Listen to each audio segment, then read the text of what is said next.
इतिहास साक्षी है कि पुण्य भूमि भारत की गाथा भारत की अस्मिता, गौरव और राष्ट्रीय स्वाभिमान के लिए विदेशी आक्रांताओं से संघर्ष की महान गाथा है। बर्बर आक्रांताओं ने भारत की आत्मा पर चोट करने और भारत का अपमान करने के लिए हमारी संस्कृति और आस्था के केंद्रों को ध्वस्त किया। सोमनाथ, काशी, मथुरा और अयोध्या के मंदिरों का तोड़ा जाना आज भी भारत की स्मृतियों में जीवित है। सन 1528 में अयोध्या में भगवान श्री राम के मंदिर का मुगल आक्रांता बाबर द्वारा तोड़ा जाना ऐसी ही एक अक्षम्य घटना थी जिसने सीधे भारत के सम्मान और आत्मा पर चोट की।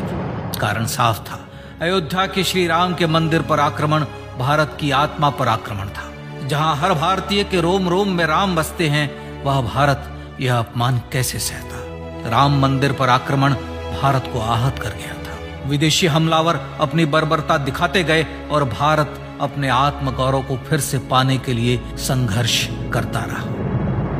भारत रामलला के जन्म स्थान पर बाबर के नाम पर बने एक ढांचे को देखता और उसे हटाने का संकल्प लेकर शक्ति संजोया करता। हिंदू समाज आत्मसम्मान के रण में डटा रहा और लगातार हमलावरों द्वारा बनाए गए बाबरी ढांचे को हटाने के लिए लड़ता रहा। सरयू कई बार रक्त से लाल हुई। कभी स्थानीय शासकों ने तो कभी साधु संतों और राम भक्तों ने राम जन्मभूमि की मुक्ति के लिए अपने प्राणों की आहुति दी। 74 बार युद्ध हुए। हम कुछ मोर्चे हारे, पर रण जीतने का संकल्प कभी कम नहीं हुआ। हिंदू समाज तलवारों से रक्त रंजित हुआ, पर उसने हार नहीं मानी। उसका संकल्प अजेय था। 15 अगस्त 1947 को देश की आजादी के साथ सैकड़ों सालों से चले आ रहे इस संघर्ष में नई ऊर्जा और एक नया मोड़ आया। अचानक 23 दिसंबर 1949 को बाबरी ढांचे में श्री राम लला प्रकट हुए। हजारों राम भक्त दर्शन के लिए उमड़ पड़े। तत्कालीन प्रधानमंत्री पंडित जवाहरलाल नेहरू ने उत्तर प्रदेश सरकार को श्री राम लला को विवादित ढांचे से हटाने का आदेश दिया। उत्तर प्रदेश सरकार ने अयोध्या के कलेक्टर को यह काम दिया और यह निर्देश भी कि जरूरत पड़ने पर वे बल का प्रयोग भी करें। अयोध्या के कलेक्टर ने सरकार को उत्तर दिया कि यह नरसंहार के बिना संभव नहीं है, और फिर भी वह ऐसा चाहती है तो किसी दूसरे कलेक्टर से यह काम करवा ले। परिणाम स्वरूप रामलला की मूर्ति वहीं विराजमान रही। विवादित ढांचे को बंद कर दिया गया। केवल पुजारी को सेवा अर्चना के लिए भीतर जाने की अनुमति थी। फिर भी राम भक्त विवादित ढांचे के बाहर से प्रभु श्री राम की आराधना करते रहे। भारत के हिंदू समाज के लिए चुनौतियां और बढ़ गई। मामला अदालत में गया। विपक्षी दलों द्वारा अदालत में भगवान श्री राम के अस्तित्व पर सवाल उठाए गए। उनके अयोध्या में ही जन्म लेने का प्रमाण मांगा गया। भारत का जनमानस अब आहत हो उठा था। आजाद भारत में भी हिंदू समाज को अपनी आस्था और श्रद्धा के लिए संघर्ष करना पड़ रहा था। चुनौतियों के इस समय में सन 1984 में विज्ञान भवन दिल्ली में विश्व हिंदू परिषद ने धर्म संसद का आयोजन किया। इस संसद में देश भर के संतों ने राम जन्मभूमि की मुक्ति के लिए आह्वान किया और राम जन्मभूमि मुक्ति यज्ञ समिति का गठन किया। धर्म संसद ने राम जन्मभूमि की मुक्ति और वहां भगवान श्री राम के भव्य मंदिर बनाने के भारत के जनमानस के संकल्प को फिर से दोहराया। विश्व हिंदू परिषद के नेतृत्व में मंदिर निर्माण के लिए पूरे देश में अभूतपूर्व आंदोलन की शुरुआत हुई। श्री राम जन्मस्थली मुक्ति यज्ञ समिति के साथ देश भर में राम जानकी की रथ यात्राएं निकली। राम लीलाओं में राम कथा के माध्यम से भारत का आम जन फिर से जुटा। अब सबके मन में एक ही प्रण था, एक ही लक्ष्य था।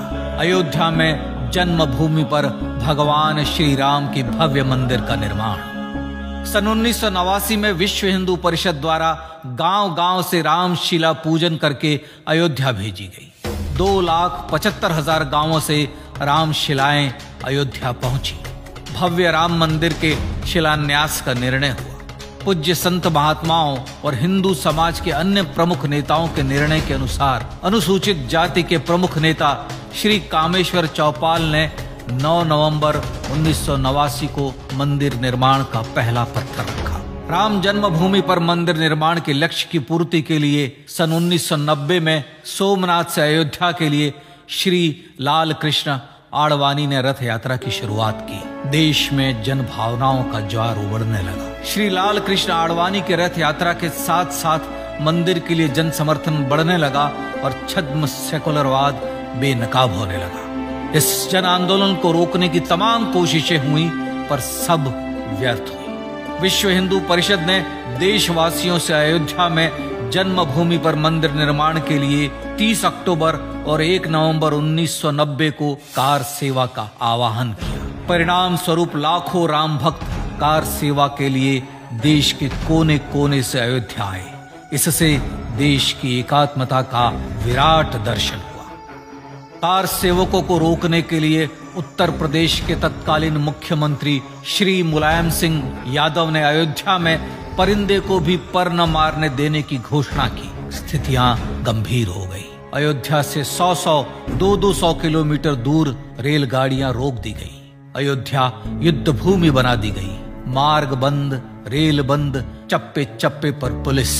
अयोध्या सैनिक छावनी में बदल गई। राम नाम पर ऐसी पाबंदी कि अर्थी ले जा रहे लोगों तक को रोका गया क्योंकि वे राम नाम सत्य कह रहे थे। लेकिन सैकड़ों किलोमीटर की यात्रा कर कार सेवक अयोध्या पहुंचने लगे। राम के गीत गाते, होठों पर हंसी और पांव में छाले लिए राम काज के लिए राम भक्त देश विदेश से अयोध्या पहुंच ही गए।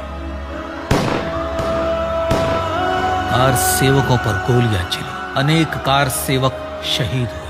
आजाद भारत में जन्मभूमि पर राम मंदिर के लिए कार सेवकों ने फिर एक बार अपना बलिदान दिया, पर कार सेवकों ने विवादित ढांचे पर भगवा फहरा ही दिया और इस तरह कार सेवा सफल हुई। श्री राम जन्मभूमि आंदोलन ने भारत की सुप्त आत्मा को झकझोर कर जगा दिया था। विश्व हिंदू परिषद ने फिर एक बार 6 दिसंबर 1992 को कार सेवा का आह्वान किया। राम भक्तों को कार सेवा करने देने के लिए अदालत में प्रार्थना की गई, पर अदालत ने कोई निर्णय नहीं दिया। परिणाम स्वरूप बौद्ध, जैन, सिख, स्वामीनारायण संप्रदाय, गायत्री परिवार, हर पंथ मत विचार के हिंदू एकत्र हो गए। छूत अछूत का भेद मिटा, जाति की पहचान मिटी। हम सब हिंदू, हम सब सिंधु बन गए। राम सिंधु में ज्वार उठा और देखते ही देखते 6 दिसंबर 1992 को श्री राम जन्मभूमि से बाबरी ढांचा सदा के लिए हट गया।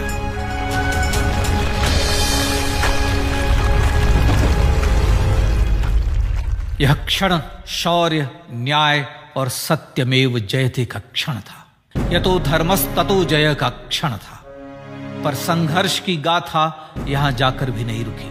छद्म सेकुलरवादियों द्वारा भारत और भगवान श्री राम के इतिहास को झुठलाने के लिए अदालतों में चुनौतियों का सिलसिला चलता रहा, जो 1950 से चल रहा था। हिंदू सिखों के बीच से गुजरते हुए भगवान श्री राम का दर्शन करने के लिए विवश थे। यह स्थिति थी आजाद भारत में श्री राम और राम भक्तों की। पर सत्य को तो जीतना ही था। आखिरकार देश के सर्वोच्च न्यायालय के 5 जजों की खंडपीठ ने 9 नवंबर 2019 को ऐतिहासिक निर्णय दिया और यह कहा कि अयोध्या जन्मभूमि परिसर की पूरी 67 एकड़ भूमि रामलला की। और न्यायालय ने भारत सरकार को जन्मभूमि पर मंदिर बनाने के लिए एक ट्रस्ट बनाने का आदेश दिया।